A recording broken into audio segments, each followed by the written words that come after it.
கரூரில் தாவேக்கா கூட்ட நெரிசலில் சிக்கி பலியானோரின் குடும்பத்தினரை சென்னைக்கு வரவழைத்து சந்தித்த விஜய் கண்ணீருடன் காலில் விழுந்து மன்னிப்பு கேட்டு வருத்தத்தை வெளிப்படுத்தினார். கரூர் துயர சம்பவத்திற்கு தார்மீக பொறுப்பேற்கவில்லை என தன் மீது எழுந்த விமர்சனங்களுக்கு பதிலடியாக பாதிக்கப்பட்ட குடும்பத்தினரிடம் கண்ணீர் சிந்தி கரையை துடைத்த விஜயின் அடுத்த கட்ட நகர்வு என்ன என்பது குறித்து விவரிக்கிறது இந்த செய்தி தொகுப்பு. என்னால் ஒன்றும் சொல்ல முடியல, எங்களாலும் ஒன்றும் சொல்ல முடியல. பார்த்தோன்னே அழுதுட்டாரு. மன்னிச்சுக்குங்கன்னு சொல்லிதான் அழுதாரு. நாங்களும் அழுதுட்டோம் அவரை பார்த்தோன்னே. என்னை வந்து உங்கள் குடும்பத்தில் ஒருத்தரா நினச்சிக்குமே. சம்பவம் நடந்து 1 மாதம் கழித்து கரூரில் பாதிக்கப்பட்ட குடும்பத்தினரை சென்னைக்கு அழைத்து வந்து சந்தித்தார் விஜய். கரூரில் இருந்து பேருந்து மூலம் அழைத்து வந்து மாமல்லபுரம் நட்சத்திர விடுதியில் வைத்து சந்தித்த விஜய் ஒவ்வொரு குடும்பத்தினரிடமும் தனித்தனியாக சுமார் 15 நிமிடம் வரை பேசினார். சந்திப்பு நிகழ்வில் ஊடகங்கள் யாருக்கும் அனுமதி இல்லாத சூழலில் பாதிக்கப்பட்ட மக்களிடம் என்ன பேசினார் என்பதும் தகவலாகத்தான் வெளியானது. இந்நிலையில் தான் சந்திப்பின் போது விஜய் என்னென்ன பேசினார் என பாதிக்கப்பட்ட மக்களே பேட்டி கொடுத்துள்ளனர்.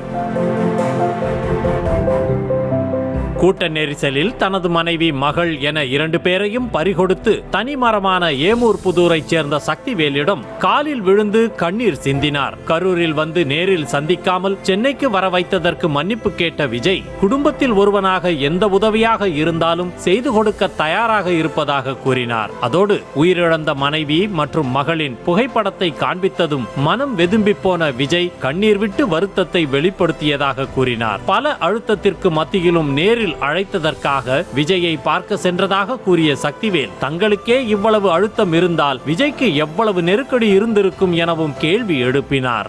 அவர் ரொம்ப அழுதுட்டு எங்களுக்கு மன்னிப்பு கேட்டார்.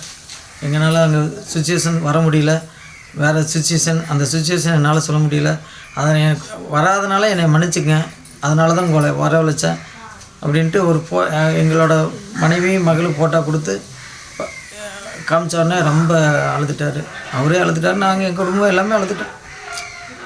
அதே போல ஏமூர் புதூரைச் சேர்ந்த சந்திரா என்பவரும் அந்த கூட்ட நெரிசலில் பலியான நிலையில் சந்திராவின் உறவினர்கள் தான் விஜயை சந்திக்க சென்றிருந்தனர். அவர்களிடமும் அழுது வருத்தத்தை தெரிவித்திருக்கிறார் விஜய். இது குறித்து அந்த உறவினர்கள் கூறும்போது குடும்பத்தில் ஒருவர் இறந்தால் எப்படி கண்ணீர் விட்டு அழுவார்களோ அப்படித்தான் விஜயும் மனம் நொந்து அழுதார் எனவும் அதை பார்க்கவே வேதனையாக இருந்தது எனவும் தெரிவித்தனர். ரொம்ப இழப்பு, ரொம்ப பெருசு. மாத்திரம் அழுது ரொம்ப குடும்பத்தில் அவர் குடும்பத்தில் எப்படி இருந்தது அந்த மாதிரி ஒரு இதில் வந்து குடும்பத்தில் ஒருத்தங்க தான் பார்த்தாங்க. அதே போல கரூர் தான்தோன்றி மலையில் தாய், 2 மகள்கள் என 3 பேரும் கூட்ட நெரிசலில் சிக்கி உயிரிழந்த நிலையில் அந்த குடும்பத்தினரை சந்தித்த விஜய் கட்டுப்படுத்த முடியாத அளவிற்கு கண் கலங்கியதாக கூறப்படுகிறது. அந்த குடும்பத்தினரிடம் தனித்தனியாக காலில் விழுந்த விஜய் தன்னை பார்க்க வந்து உயிரை விட்ட 2 பிஞ்சு சிறுமிகளின் புகைப்படங்களை தனது மடியில் ஏந்தி வைத்து புகைப்படமும் எடுத்து கொடுத்தார். கரூரில் இருந்து புறப்பட்டதில் இருந்து திரும்பி வந்தது வரை பத்திரமாக பாதுகாப்பாக அழைத்து சென்றார்கள் எனவும் விஜய் கரூருக்கு வந்திருந்தாலும் இவ்வளவு செலவு வந்திருக்காது எனவும் கூறினார்.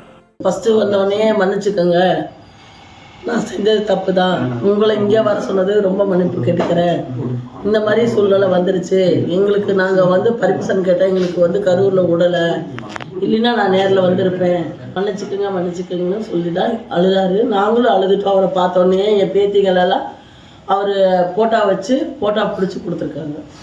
மண்டபம் கிடைக்காதது, போலீஸ் அனுமதி கிடைக்காதது ஆகிய காரணங்களால் தான் கரூருக்கு வர முடியவில்லை என கூறி சிரம் தாழ்ந்து மன்னிப்பு கேட்ட விஜயை பார்த்து தங்களுக்கும் அழுகை வந்து விட்டது என்ற ஆனந்த ஜோதி தனது மகள்களின் புகைப்படங்களை பார்த்து விட்டு விஜய் உடைந்து போய்விட்டார் என்றார். போலீஸ் பர்மிஷன் கிடைக்கல, மண்டபம் கிடைக்கல, அதனால எங்களால் என்னால் அங்கே வர முடியல. கண்டிப்பாக வந்துட்டு போலீஸ் பர்மிஷன் கொடுத்தோன்னா கண்டிப்பாக நான் கரூர் வந்து உங்களை இன்னொரு வாட்டி நான் நேரில் வந்து பார்க்குறேன் அப்படின்னு சொல்லியிருக்காரு. குழந்தை பிள்ளைங்க 2 பேரும் 3 பேர்த்தையும் பார்த்தோடனே வந்துட்டு எங்களுக்கு அவரை பார்க்கணும் அழுவாச்சியே வந்துச்சு.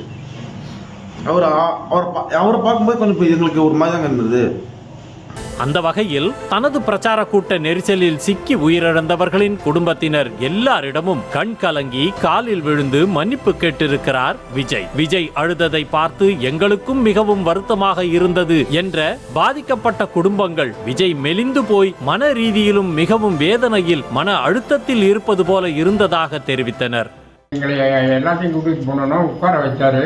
உட்கார வச்சோன்னே எங்களை காலை தொட்டு கும்பிட்டாரு. மன்னிச்சுக்குங்க, உங்களை வந்து நான் இங்கே அங்கேருந்து இங்கே வரவழைச்சதுக்கு என்னை மன்னிச்சுக்குங்க அப்படின்னாரு. என்னை வந்து உங்கள் குடும்பத்தில் ஒருத்தராக நினச்சிக்குங்க, அண்ணனும் நினைக்காதீங்க.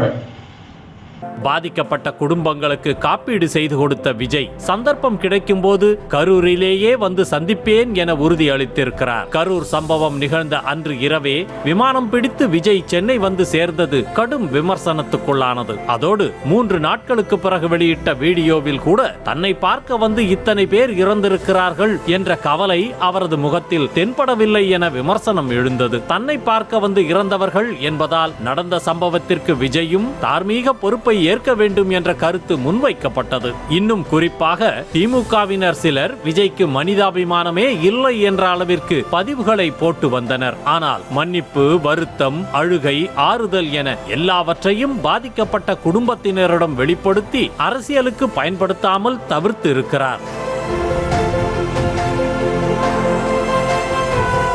ஒரு மாதத்திற்கு பிறகு கரூர் மக்களை சந்தித்த விஜய் அடுத்த கட்டமாக அரசியல் நடவடிக்கைகளை தொடங்கி இருக்கிறார். டெல்டாவில் மழையால் நெல்மணிகள் முளைத்து வீணானது, கொள்முதல் தாமதமானதை குறிப்பிட்டு திமுக அரசை விமர்சித்து அறிக்கை வெளியிட்ட விஜய் விரைவிலேயே சிறப்பு பொதுக்குழு கூட்டத்தை கூட்டி கட்சியின் அமைப்பு ரீதியாக முக்கிய முடிவுகளை எடுக்க இருப்பதாக தகவல் வெளியாகியுள்ளது. மேலும் நவம்பர் முதல் வாரத்தில் இருந்து விஜய் தனது சுற்றுப்பயணத்தை தொடங்கலாம் எனவும் சொல்கிறது தாவேகா வட்டாரம்.